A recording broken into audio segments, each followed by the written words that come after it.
Now, your first alert forecast. We're continuing to track severe weather. It's now shifting south of the metro area in Jacksonville into St. Johns and Clay County. Now also included Bradford County. A severe thunderstorm warning just issued now for parts of Bradford into southwestern Clay County.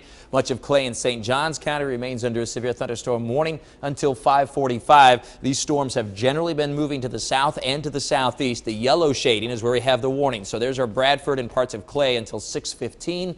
Parts of Clay, Putnam, and St. Johns County until 5:45, and that one may have to be extended. We'll see. That's still almost 30 minutes away. So we zoom in a little bit. You can see over Jacksonville, it's still raining in places, but not anywhere near the intensity that we had. So the flooding will be quickly receding in areas that we've had some flooding, especially near downtown and at the beaches. That water will quickly go down. It'll become an increasing problem now where those lines, the line of storms extends from near Stark eastward all the way across Clay County, Green Cove Springs, eastward to the World Golf Village and St. Augustine. Look at all the lightning strikes in here. This storm is making a beeline for Stark, folks, along Highway 301. Be alert there. Potential for damaging winds. And then bands of intense storms here just southeast of Middleburg, moving into Penny Farms. A really intense storm near the World Golf Village and near and just to the north of St. Augustine. Dropping to the south into Hampton at 521, Loch Lomond at 526, Keystone Heights 530 straight up, Crescent Beach at 536, and Bostwick at 540. You can see several hail cores just west of Stark and Highway 301 near the World Golf Village, and some smaller hail north of St. Augustine. This appears to be one of our more intense storms, though.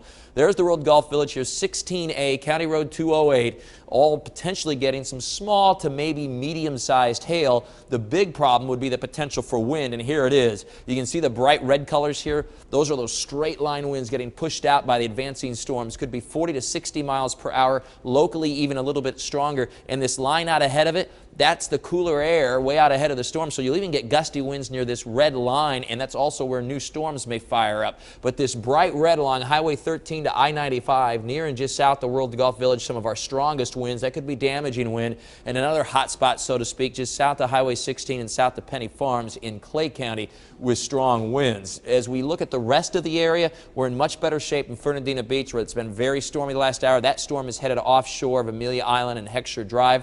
There are some heavy storms, though not as intense as other areas in Columbia County to the north of Lake City. These will drop south and southeast, so Lake City could get in on some rain during the next hour. But the metro area continues to only have some light rain now, and overall much better conditions through the evening, albeit very warm and muggy. Our Skycam network from St. Augustine. Look at the downpour here. We showed you this camera at the top of the newscast, and the storms were moving in but hadn't quite arrived. Very heavy rain. You can see the slow traffic there on the side as well. And then we switch to Orange Park.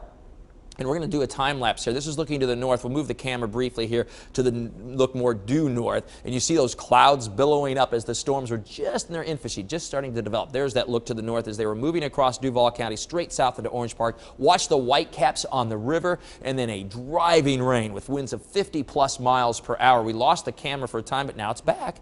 And you can see a little bit of clearing there off in the distance. This will be a much nicer evening overall, and maybe even manage some sunshine in some spots before we get to sunset. Over the next 7 days, you guys, we're not done with the storms yet by any stretch of the imagination. Tomorrow afternoon will be hot again, mid to upper 90s, fueling more storms that will be locally severe. Friday and Saturday look even wetter, believe it or not, with widespread showers and thunderstorms, but it takes an edge off the heat. Your weekend always in view in the First Alert 7-day forecast. Only, dare I say, upper 80s for Sunday. A few afternoon storms Sunday into the early part of next week, but it looks to be much more widely scattered for several days in a row by that time. ActionNewsJax.com. It's all of your latest First Alert weather, and for free of charge, you can download our First Alert weather app.